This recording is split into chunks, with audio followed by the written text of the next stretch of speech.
And so when we're thinking about crafting contagious content, don't just think about online, don't just think about social media. But for most cases when we're selling a book and we're hoping people get it in the offline world and read it in the offline world, we need to make sure that we get those offline conversations as well.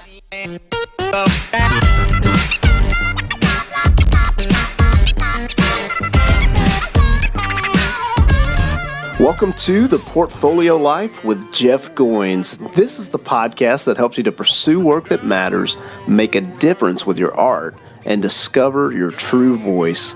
I'm your host, Jared Easley. We're fortunate today to listen in as Jeff speaks with Jonah Berger. Jonah is the author of Contagious, Why Things Catch On. That interview is next. But first, this episode is brought to you by TribeWriters.com. TribeWriters.com is an online writing course that helps writers discover their voice and build a platform that gets them published. You can receive a free lesson by going to TribeWriters.com. And now, Jeff Goins.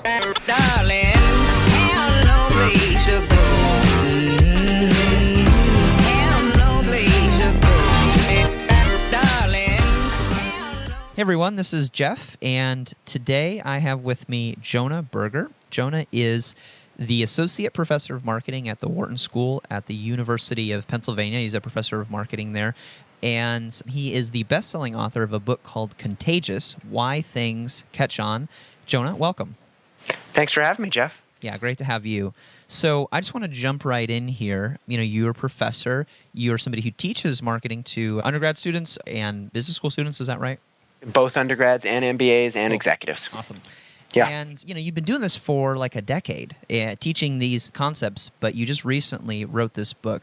Tell us quickly, why did you write this book? What was the need? What was the itch that you were trying to scratch? It's been interesting writing this book in that we had done about 10 years of research on word of mouth and social influence. So why people talk about some products more than others, why some ideas catch on, why some books become popular, why some movies become popular, what makes online content viral. And we realized that there wasn't much of this work that was getting out there. So we had published in academic journals and done the rigorous work to get it there. And some of it had leaked out through the popular press, but there was really more misinformation out there than correct information. There are so many books by so-called social media gurus or, people who have had one success and write about that success. But there wasn't really a lot of the science getting out there, the science behind social transmission or why some things get shared more than others. And so I wrote the book to try to get the science out there, to help people learn why things do catch on and how they can apply those insights to get their own products and ideas to be more popular. So when I started reading the book, I have to admit that some of my skepticism started to come in, and I was like, I think I've heard these ideas before. This sounds a little bit like, Seth Godin's idea of a purple cow. It sounds a little bit like Malcolm Gladwell's The Tipping Point. And as I started reading, even sounds like the Heath brothers made to stick a lot of those ideas. And I started reading it, and I was like, oh, is it another one of these books? And I was pleasantly surprised that it wasn't. And I like those books, but I was wondering what new thing that you had to say, and I was relieved to see that you were referencing those works and that you're obviously familiar with the authors and ideas that have come before Contagious. So I want to ask you, and I want to share myself, but I want to ask you first, how is this book different than from books that have come before it that have tried to address why ideas spread, what makes for a remarkable marketing campaign or product? Can you address that? Definitely. And this book definitely has a lot of ties to those books. I've done a lot of research with Chip Heath, one of the authors of Made to Stick. Part of the reason I got interested in this space was The Tipping Point, and I was an early reader of The Idea Virus back when you could download that for free, one of Seth Godin's early books. I think when I looked around at those books are definitely relevant, but Gladwell, for example, The Tipping Point, this is one of the closest books to this one, is a great book, but it's more based on stories than science. And in the 10 years since that book has come out, we've sort of learned that half of the ideas in that book are wrong. There's not a lot of data, for example, backing up the idea that certain people are more influential than others. And even further, there's no real insight in that book about why certain things get more word of mouth. That book recognizes that there are social epidemics, that these things do happen, but in terms of what drives word of mouth, that's not really in that book. Same with Made to Stick. I love Made to Stick, one of my favorite books out there. It's really about memory. How do we make things stick in people's memory? Not how do we make those things spread beyond one person to multiple people. And so I think Contagious really is situated among those books, and I hope people see the similarities between those books and in trying to really get at good science, but explain it in an accessible, usable way. But it does share some important differences, and I think moves the area forward to help us really say, okay, we know why things stick, and we know that there are social epidemics, but how do we use word of mouth to make our products or ideas catch on? And that's where this book really focuses. Which I love, because, and I'm glad that you said that, because that's what I started to see as I was reading the book was, great, this isn't just another book explaining what has happened and maybe what we can glean from it, but really trying to break down the science of how ideas spread and how we can apply that to our own books, ideas, products, what have you. And I mean, I loved The Tipping Point, but that was my biggest frustration was I finished it and I go, wow, that was really interesting, but I'm not quite sure, what to do. Yeah. Yeah. And, I mean, I remember as an author reading the story of the Sisterhood of the Traveling Pants and going, okay, so I just need to go speak at a lot of places. I'm not quite sure what to do. And so what I appreciate about Contagious is it tries to break down all of these viral epidemics into more of a systematic process. Can you talk a little bit about that systematic process, what you've identified as maybe the core principles in most viral campaigns that are replicable for other people? Definitely. And I think the first key takeaway is, you don't need to find the influentials. So there's this notion out there that some people are more influential than others, some special people, and I have to, either pay them to talk about my product or something like along those lines. Contagious is more about the message than the messenger. A good way to think about this is, sure, certain people are really good joke tellers, and when they tell a joke, the room bursts out laughing. But there are also certain jokes that are just funny, regardless who tells them, other people laugh. And so the key idea here is how can we design our content to be more contagious, more likely to be shared, regardless if the people sharing it have 10 friends or 10,000. There are many more folks that don't have a gazillion friends, that are not the most persuasive in the world. But those people have a big impact on social epidemics. They have a big impact on getting ideas out there. And so the key is how to make things that anyone will share. And in the book, we talk about 6 key steps to doing this: social currency, triggers, emotion, public, practical value, and stories. And each of those is a psychological concept that's been shown to drive people to share, whether it's stories, information, driven books to catch on. And then we talk about how to apply that concept and use those ideas to help your own, let's say, books or writing be more contagious. Okay, so I'm looking at a web page, a website called Virality Explained, which is not to be confused with Virility Explained, which will probably be somewhere different. Yeah. And it's this splash page that you put together that says, on the side margin, it says, "Going viral isn't random magic luck. It's a science." And then there are some images of the Coney 2012, the Old Spice man, and Contagious, your book. And then you click on these images and it kind of explains the science behind how these ideas went viral. So this, I think, is probably the most interesting promise of your book, which is that going viral is not completely random. It's not something where, I think this is what every YouTuber wants to do. They put up a bunch of videos and it's sort of like playing the lottery, and maybe one of these will go viral and I will become the next Justin Bieber. Yeah. And you argue that is not the case, and that there is a science behind these viral phenomenons, and that means that you can take these principles and apply them to whatever you're doing and increase the chances of success. So I think that's great. And I you are an academic, and your job is to look at things and explain them and teach people how to do other things. And I'm always a little bit skeptical of that. Until somebody has actually done something themselves, I go, hey, that's a great idea, but I want to see you do it. If it's possible for me to replicate the success of the Coney 2012 campaign or something, then show me. Show me why you haven't done this yourself. And the cool thing is you have.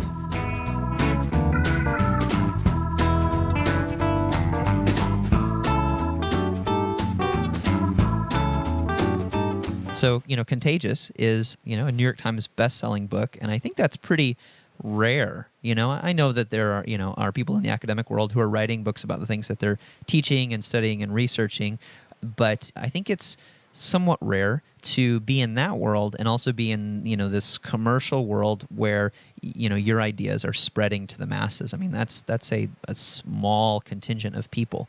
So I want to ask you, can you just talk a little bit about how you've taken the ideas in the book to apply them to the book, to apply them to, your platform as an author, to getting the book itself as an idea to spread to the masses? Because I think, the proof really is in the pudding, and you've demonstrated that these ideas do work, by applying them to the book itself. Can you just talk a little bit about that and what you've learned just from marketing the book itself? We spent a lot of time in the design of the book and the marketing of the book thinking about these principles. And note that it's not just sort of you take a finished book and then you say, well, how do I market it? I think you also want to think, how do you build the book itself to build some of these principles in? So a simple one, for example, one principle I talk about in the book is something called public. Very simply, that old phrase, monkey see, monkey do, people tend to imitate others. But notice that we can only imitate others if we can see what they're doing. So, there's that old idea, well, if I'm looking for a restaurant to try in a town I don't know very well, maybe I'll look in the window and see if the place is full. And if a place is full, it must be pretty good. But again, notice that you have to be able to see the people inside. So if you can see what others are doing, you can imitate it. Well, we tried to build that into this book by thinking, okay, someone's reading this book. How can we make it easier, if one person is reading this, for other people to find out about the book? So one thing we did, for example, was make the cover a very bright orange, with the idea being that if you're on the subway or on the bus or at work or reading somewhere out in a park, it'll be easier for other people to see that orange book as compared to a white book or a blue book or a more traditional color and go, wow, I wonder what that is. Or just like we do with the iPod headphones, go, wow, a lot of people have white headphones. A number of people are reading this orange book. It must be pretty good. So there, thinking about designing the product itself to be more contagious. We also did things around the marketing of the book. So when I give speeches, for example, I actually give out a little packet of orange tissues. And you might wonder, orange tissues, well, what does that have to do with the book? One idea we talk about in the book, or I talk about in the book, is this notion of triggers. Often what we talk about is driven by what's top of mind. So if we're thinking about something, if I say peanut butter, for example, if I say peanut butter and, you might say, oh, jelly, right? Peanut butter and jelly. Peanut butter reminds us of jelly. What is going to trigger people to think about your book, to bring it up in conversation? So one thing we did was we created these orange tissues, which say on them, don't you wish your idea was this contagious? And because the book came out around cold and flu season, we knew that lots of people would be sneezing and reaching for tissues. We wanted to give them a set of tissues, but also use those tissues as a trigger for the book. So now when they think about, man, all these diseases are spreading around, everybody's got the cold, I don't want to get someone else's cold, they'll go, oh, ideas are spreading also, and it'll act as a trigger to make them think about the product. And so we did the same thing even with social currency, making people feel like insiders. That idea, one big reason people share is because they seem special and in the know. People like feeling like they have something before everyone else. So we tried to send out some of these books to the right folks early on in the process, not necessarily people that had a lot of friends, but people that we knew would be interested in this type of book and be in a community that might be interested in the book. And so a way, again, to make them feel special, but make them spread the word. So we tried to build, those are just a few examples, but each of the concepts into the marketing of the book itself. So I'm a writer, and I want to create viral content. And you talk about this in the book, particularly as it pertains to the New York Times most emailed articles, which is something you can see on their site every day. What advice do you have for me? So I want to create viral content. I want to write one of those articles or the equivalent of it that's going to get emailed all throughout the web. What are just some quick tips that you have for me to do that? So I think one quick tip is to really focus on a niche audience. Often I think people say, if I want something to go viral, I need a piece that relates to every single person out there. So something that relates to everybody and something everybody does. But the problem with such broad content is it doesn't really make people feel compelled to share. Whereas niche content, let's say, I don't know, about the sport of crew or pole vaulting, not everybody's going to share that, certainly. Not everybody pole vaults. Very few people pole vault. But people in that community will be very interested in that piece of content. And so you want to try to find something that feels niche enough that anyone who comes across it goes, man, I really have to share this with my friend. I am so compelled because it feels like it really fits them well. We also talk about emotion being a big driver. We looked at 6 months of New York Times articles, over 7,000 pieces of content to understand what type of pieces made the most emailed lists and what type of pieces didn't. And what we found was it wasn't just, surprising content or useful content. It was also about how emotional that content was. Does it activate high arousal emotions, whether they're positive emotions like excitement or like humor, or even negative emotions like anger or anxiety. So being sure to focus on feelings and activate people enough that they feel like they have to share that message is also key.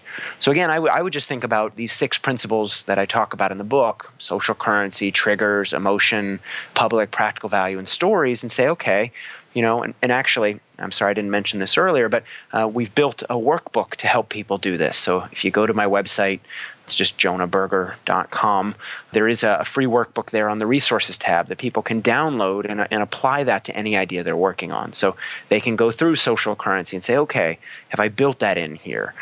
Triggers, okay, have I built that here? What's my high arousal emotion for the E?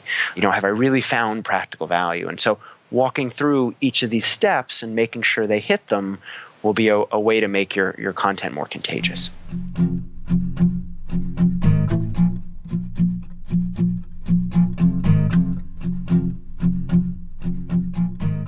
So you talk about in the book that an obvious way that ideas spread is through word of mouth. And then you test this assumption that one of the primary ways that word of mouth is created is through online interaction and campaigns, because we spend so much time on the internet. And, you said most people probably think that most word of mouth is like 60, 70%. You yourself thought it was something like 50%. What did you find it actually was in terms of ideas that are spreading through word of mouth beginning online? This is an amazing number and one of the most amazing numbers I found in the book. But you would think most word of mouth is online. We hear a lot about social media tools like Facebook and Twitter. But when you look at the data, only about 7% of word of mouth is online. 7%, that's a really small number. That's incredible. Yeah. And yes, people do spend, by some estimates, 2 or 2.5 hours a day online. But add to that 8 or 9 hours of sleep, and you spend over 12 hours offline, talking face to face, whether it's around the breakfast table with your family, at work with your colleagues at work, or over lunch, or even drinks after work with your friends. And so, sure, online does matter, but we forget that face-to-face is the original social media. And so when we're thinking about crafting contagious content, don't just think about online. Don't just think about social media. Yes, if your focus is a product that's online, maybe social media is particularly important for you. If that's where you write all your content on the web, you don't write any content offline, then social media is going to be key because, getting people to talk offline will be particularly difficult. But for most cases when we're selling a book and we're hoping people get it in the offline world and read it in the offline world, we need to make sure that we get those offline conversations as well. How do you do that? It's a good question and one that's really much of the book. What I think about in that trigger idea is really simple but very key. How can I link my product or idea? Let's say I'm writing a book. How can I link my book to a frequent conversation that people will have? Notice often you'll be talking with a friend and you don't really have a goal in mind. It's not like you're trying to talk about one thing rather than another. You're just trying not to sit there in silence. Mm-hmm. So you talk about one thing, what you did this weekend, and that reminds you of a story that you bring up, which reminds you of something else, and the conversation really meanders based on what you happened to remember or be triggered by during that conversation. And that's really the key idea then. How can you make your book something that's triggered frequently in conversations? How can you link it to a topic? So if you look at some books that have done well recently, Lean In, great example, women in the workplace, big important issue. But that's a conversation that a lot of people are already having, and this book taps into that conversation. So people are talking about, some issue of their boss, maybe there's gender issues in the workplace, and that'll remind someone, you might like this book, Lean In. Or take a look at the food books that have done well recently. Sugar, salt, fat, or fat, sugar, salt, something along those lines. Again, sort of an expose of the food industry, something people talk about a lot. This food is unhealthy, and I might remind someone of a factoid that they heard in that book and cause them to bring it up. And so the key, I think, for an author is to think about not only can I write a book that people like, but can I write a book that people remember to bring up in conversation? They're triggered to think about it, and that causes them to trot it out. Yeah, and that food one's a great one. I mean, I was thinking of several books that I've seen, on the bestsellers list or just have seen on Amazon or people reading. There's that book, Wheat Belly. There's, Tim Ferriss's 4-Hour Chef book. And, you talk about triggers. An obvious trigger for food books or food articles or any sort of content relating to food is everybody has to eat. And most people eat 2 or 3 times a day. And a lot of times that's a social occasion, even if it's just with your, family or spouse or significant other or what have you. If you're eating something and you just read something about that, something that you're eating, that's a great frequent trigger to bring that up. So that's I never thought about that before. Yeah, I mean, imagine a book on cereal. Right. So would that be the most interesting book ever? No.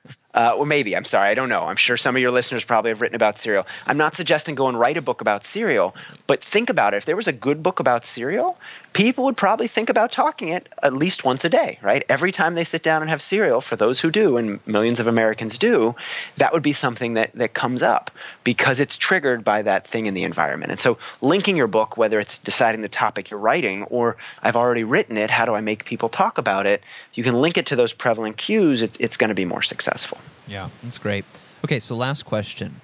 I author a blog that primarily focuses on the craft of writing, this idea of how to get ideas to spread, marketing ideas, and, just kind of the occasional update on my life. But a couple of years ago, I wrote a piece about travel because I was on a trip and I had met this young woman who was sort of debating whether or not she'd go back to school and go on to graduate work or if she should spend a year of her life traveling. And since travel had been a big part of my formation of character and worldview and all of that, I really advocated for that. And so basically I wrote an article based on our conversation. And, I wrote it and people liked it and then moved on and no big deal. And then 6 months later, it went viral. And since then it's gone viral on Facebook, generating hundreds of thousands of likes and millions of visitors, 10 times my normal traffic just for that one article. It's done that 3 different times. And so, I look at that and I go, I kind of shrug and I go, okay, well, that's neat. So let's say, somebody listening, I really don't know what to do with that. And so let's say somebody listening has struck gold, they stumble upon, these secrets kind of accidentally, which is, I think, how most people go viral. They don't necessarily intend to go viral. As you say, it's a science, but I think most people sort of, accidentally combine a lot of these ingredients unintentionally. So let's say somebody stumbles upon viral success. How do you look back at that and know what to do with it and how to replicate it? What do you do with that once you reach that success? I think the problem with one viral success is the problem there is from drawing information from any one data point. It's very hard to know by looking at just one example what the reason was. Was it the article itself? Was it that someone in particular found it? Was it the right time? What was it that led that one thing to succeed? And that's why in our analyses, we don't just look at one success or one failure. We look at thousands of successes and failures. And actually, we don't just look at thousands of big successes. When people say viral, they often think, oh, it's got to get 10 million views or a million views. I think most of your listeners would probably be really happy if they had 10 to 20% more people buying their book, or 30% more people sharing their content. Sure, 10 million is great, but most of us don't even need big viral. We just need more people sharing.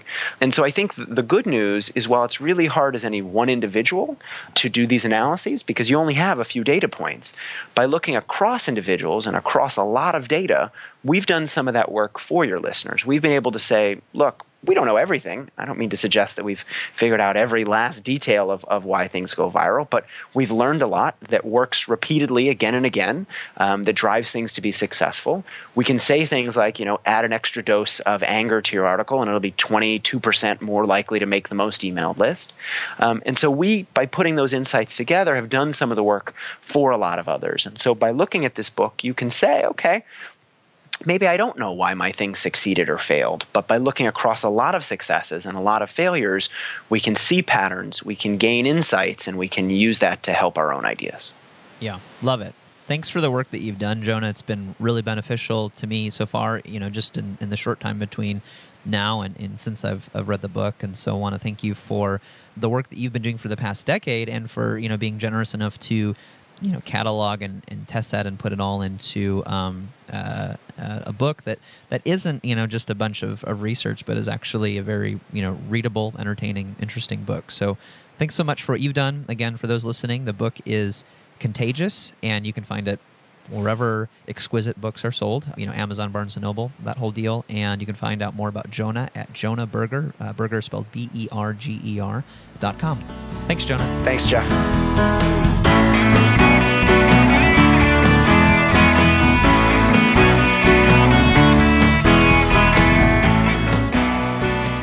Thank you for listening to Jeff's interview with Jonah Berger. Please consider tweeting to Jeff to let him know what you thought about the interview. Jeff's Twitter is @JeffGoins. You are also invited to visit Jeff's website, GoinsWriter.com, where you can receive some of his best work for free, including the Writer's Manifesto and the original Wrecked Manifest. Thanks again for listening to the show.